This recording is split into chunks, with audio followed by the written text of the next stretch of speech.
இன்றே டவுன்லோட் செய்து உங்கள் ஃபேவரட் ஷோக்களை என்ஜாய் பண்ணுங்க. இங்க பாரு, இப்ப என்ன உனக்கு உங்க அம்மா ஆசைப்பட்ட மாதிரி இந்த பரிகார பூஜை நல்லபடியா நடக்கணும், அவ்வளவுதானே? இங்க பாரு, ரத்த சம்பந்தம் இல்லாத ஒரு ஆளு மாலை போட்டா மேட்ரு ஓவர், அவ்வளவுதானே? பரிகாரம் நல்லபடியா நடந்துரும். சரிங்க, நீங்க பேசி ஒரு முடிவு எடுத்துட்டு சொல்லுங்க. நான் போய் சாமி கும்பிட்டு வரேன். சார், எங்க ரேவதிக்கு அத்தமல இருக்கிற பயத்துல தான் சார் அப்படி சொல்றா. சார், எங்களுக்காக நீங்க இந்த பூஜையில கலந்துக்கோங்க சார். ஆமா சார், எங்களுக்காக நீங்க பூஜையில உட்காருங்களேன்.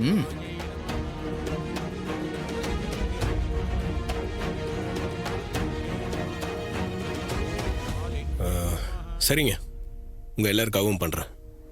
அவர்கிட்டயும் ஒரு வார்த்தை கேட்டுருங்க. சாமி ஐயா, இவரு உட்காந்து மாலை போடலாமா?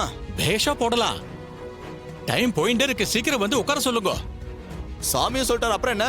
ப்ளீஸ் போங்க சார், போய் உட்காருங்க. இந்தாங்க, இந்த மாலையை பொண்ணு கழுத்துல போட்டு விடுங்க. ஏதோ பரிகாரம் தானே சொன்னீங்க?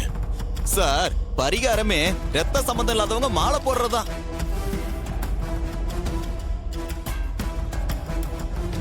நான் எப்படிங்க அவங்க கழுத்துல மாலை போட முடியும்? இது பரிகார காரியம்தான், வேற தவறான விஷயம் ஒண்ணும் கிடையாது. இல்லன்னா நான் சொல்வேனா? நல்ல நேரம் போயிட்டு இருக்கு, சீக்கிரம் பொண்ணு கழுத்துல மாலையை போட்டு விடுங்க.